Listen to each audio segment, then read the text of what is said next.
इतिहास के पन्नों से आज फिर हम आपके सामने एक नया इतिहास निकाल करके लाए हैं। तो आइए जानते हैं कि इतिहास के पन्नों में आज के दिन आखिर क्या घटित हुआ था।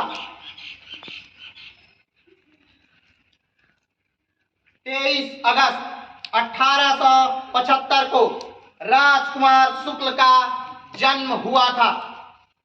राजकुमार शुक्ल बिहार के चंपारण मुरली भरावा के निवासी और स्वतंत्रता संग्राम सेनानी थे।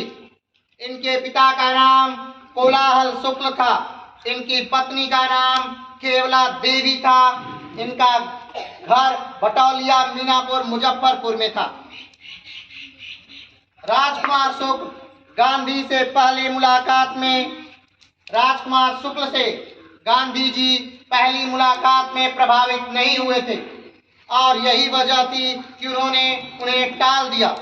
लेकिन इन कम पढ़े लिखे और जिद्दी किसान ने इसे बार बार मिलकर उन्हें अपना आग्रह मनाने पर बाध्य कर लिया। परिणाम यह हुआ कि 4 महीने बाद ही चंपारण के किसानों को जबरदस्ती नील की खेती करने से हमेशा के लिए मुक्ति मिल गई। गांधी को इतनी जल्दी सफलता का भरोसा नहीं था।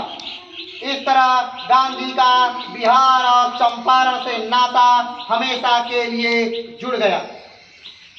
यहीं पर गांधी ने यह तय किया कि वे आगे से एक कपड़े पर ही गुजर बसर करेंगे। इसी आंदोलन के बाद महात्मा गांधी को महात्मा की उपाधि से विभूषित किया गया। देश को राजेंद्र प्रसाद, आचार्य कृपलानी, हजरुल हक, ब्रजकिशोर प्रसाद जैसे महान विभूतियां भी इसी आंदोलन से मिली। राजकुमार शुक्ल की मृत्यु 20 मई 1929 में मोतिहारी बिहार में हुआ था। अगर इस बात की हम व्याख्या करें तो ये है कि राजकुमार शुक्ल वो व्यक्ति थे जिन्होंने चंपारण के किसानों की हालत देखी। ये वही किसान थे जिनसे अंग्रेज जबरदस्ती नील की खेती करवाते थे और बदले में उन्हें फायदा सिर्फ नाम मात्र का ही होता था। इन्हीं चीजों को बदलने के लिए जब 1916 में कांग्रेस का लखनऊ अधिवेशन हो रहा था, तब राजकुमार शुक्ल महात्मा गांधी से जाकर के वहीं पर मिलते हैं और उन्हें अपनी दशा, अपने किसानों की दुर्दशा को बताते हैं। गांधी जी उस समय इनके बात को बहुत गंभीरता से नहीं लेते, लेकिन राजकुमार शुक्ल बार बार उसी बात को जब गांधी से कहते हैं, तब कांग्रेस कमेटी बनाई जाती है और तब गांधी कहते हैं कि ठीक है, मैं जाते समय यहाँ पर भी रुककर कुछ दिनों तक यहाँ का मूल्यांकन करूंगा, उससे पहले मैं इसके बारे में कुछ भी बोल नहीं सकता।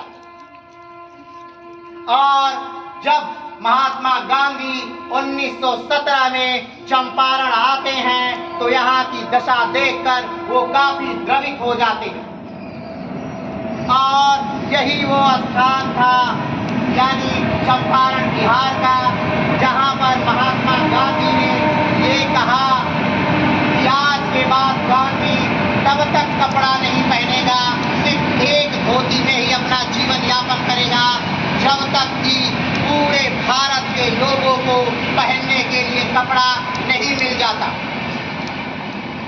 ये आंदोलन वही आंदोलन था जिसके बाद रविन्द्रनाथ टैगोर या रविन्द्रनाथ ठाकुर ने, जिन्होंने राष्ट्रगान की रचना की थी, उन्होंने गांधी को महात्मा की उपाधि दी और कहा कि गांधी एक महात्मा है। ये वही आंदोलन था जिसमें से राजेंद्र प्रसाद जैसे बड़े नेता, जो कि राष्ट्र के पहले राष्ट्रपति बने, इसी आंदोलन से निकले थे। और इस सब का अगर केंद्र बिंदु या जनक कहा जाए तो वो एक ही आदमी है, राजकुमार शुक्ल। उन्हीं के दम पर गांधी ने गांधी को उन्हीं के दम पर यहाँ लाया गया।